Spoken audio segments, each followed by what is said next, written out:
Financial Secretary warns of the impact Sino-US trade war could have on Hong Kong. Mass protests shadow Trump on his UK visit.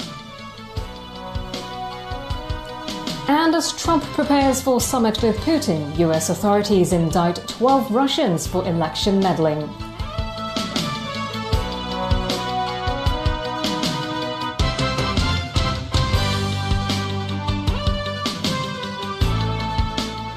Good evening and welcome. The Financial Secretary, Paul Chan, is expecting slower growth for Hong Kong in the second half of the year amid the unfolding Sino-US trade war. But the government is promising to do everything possible to shield local small and medium businesses from the fallout. Caleb Leung explains. Another escalation in the trade war between Washington and Beijing, as the U.S. announced earlier this week a new list of tariffs on $200 billion worth of Chinese goods. With no end in sight to the trade spat, the finance chief warned today that its immediate impact on Hong Kong may be huge in the long run. With the heightening tension and the increasing coverage of the trade war, we expect the impact would be larger, and this will hang around for a considerable period. Apart from affecting the real economy, it will also affect the capital market and the financial market, as well as investment sentiment. Hong Kong saw economic growth of 4.7% during the first quarter of this year, and Chen is expecting satisfactory figures in the second quarter. But as the trade war intensifies, the government expects growth to slow by 0.2 to 0.3% in the second half of the year. Trade war involves multiple parties.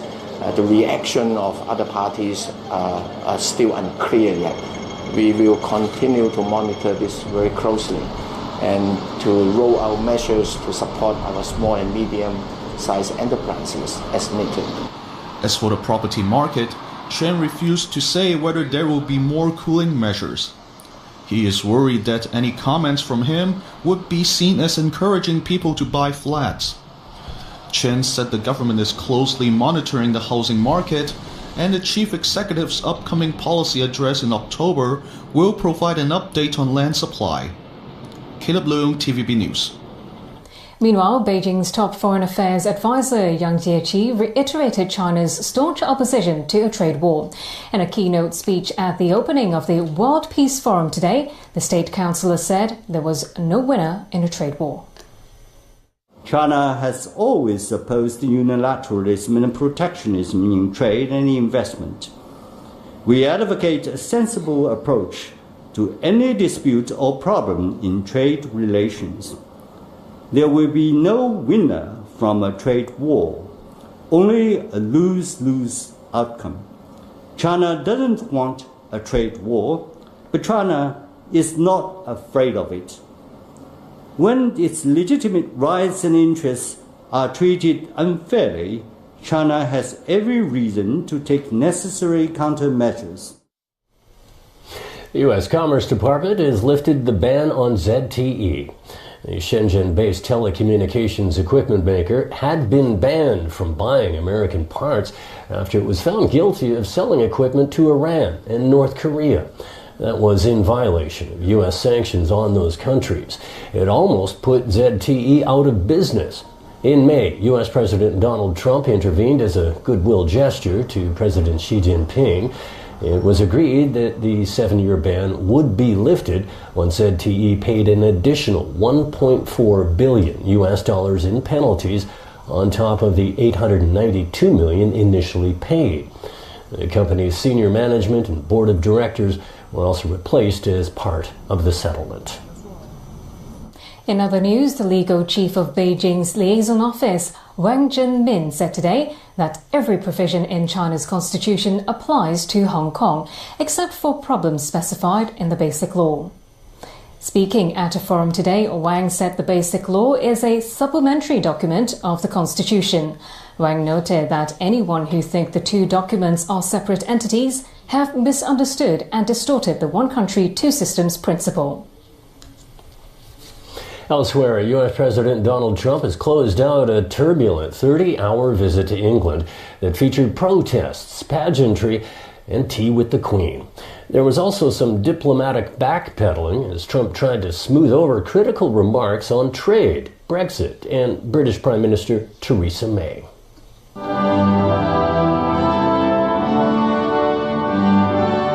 A meet and greet at Windsor Castle with the Queen of England. In their first meeting with the monarch, Donald Trump and the First Lady inspected the troops and got acquainted over tea. The pageantry and civility came after Trump's visit was overshadowed by an explosive report in the Sun newspaper.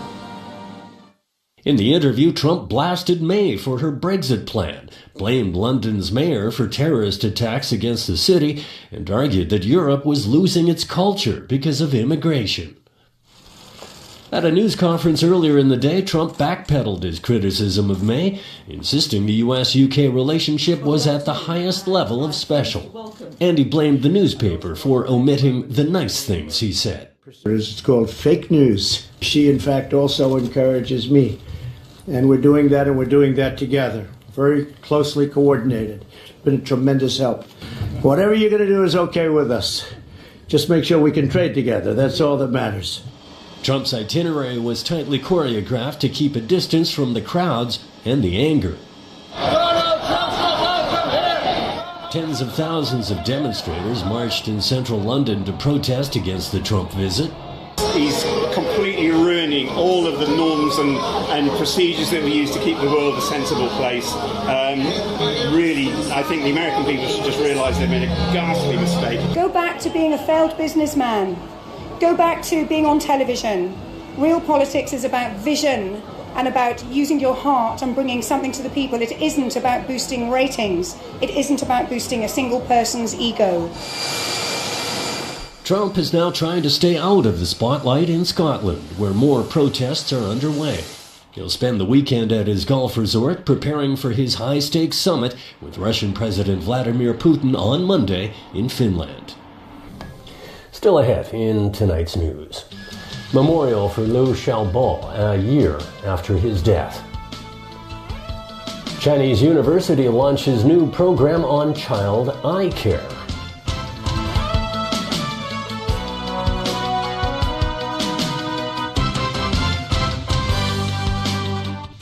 喺幾年前突然間好容易攰，好容易病。自從食咗五色靈芝，佢好似幫細胞做咗大量運動，精神活力翻晒嚟。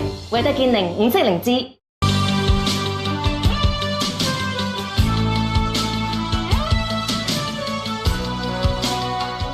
Welcome back to TVB News. Liu Xia remains out of the public eye as close friends and even the former German president gather to remember her late husband, Nobel Peace Laureate Liu Xiaobo. Liu Xia did not attend the memorial service in person, but her presence was clearly felt inside the church.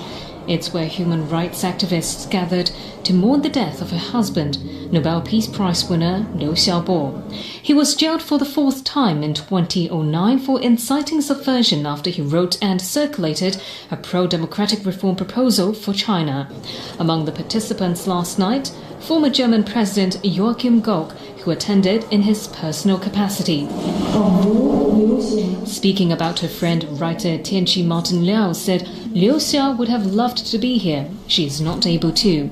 She cannot enjoy freedom as such. I'm sure you all know the reason. Rights groups have said Liu will feel pressured to remain silent as long as her brother Liu Hui remains in China. Songs and poems aside, there were also prayers for those without freedom of speech. We hope that the prayers of all of us could help to change the situation in China in the sense of more democracy. A local university is launching 2 new programs, with one giving free eye tests to children. The other will provide training for medical students and doctors. Kana Chu reports. A Chinese University of Hong Kong study found that 13% of local 6-year-old children suffer from short-sightedness. The figure rises drastically to 41% for children at 8 years of age. So, if you notice your child having any of these symptoms, it may be time for them to get a checkup. When they read, their eyes are becoming closer and closer to the books or to the text. One eye may be either inclined inwards or inclined outwards. You may notice that one eye has a white pupil. With nearly $78 million in funding from the Jockey Club, the university has launched 2 new programs on eye care.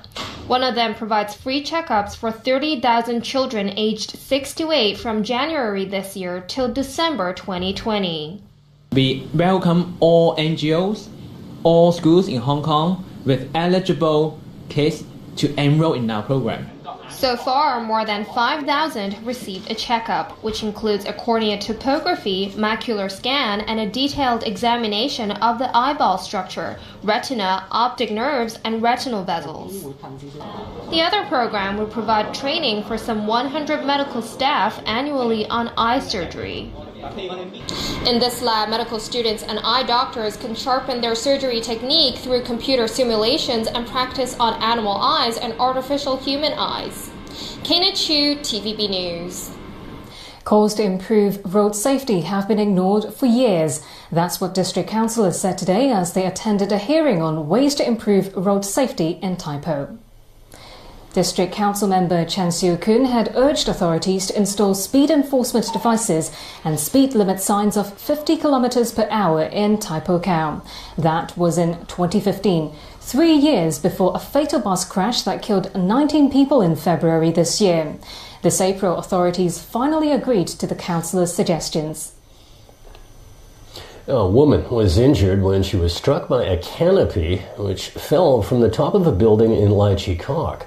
It happened around 11:30 this morning when the canopy was blown off from a rooftop restaurant. The canopy, which was 2 meters in length and width, fell to the sidewalk of Chung Lai Street. It struck a female pedestrian in her 50s who sustained light injuries to her leg. The restaurant keeper was later taken away by police officers for questioning.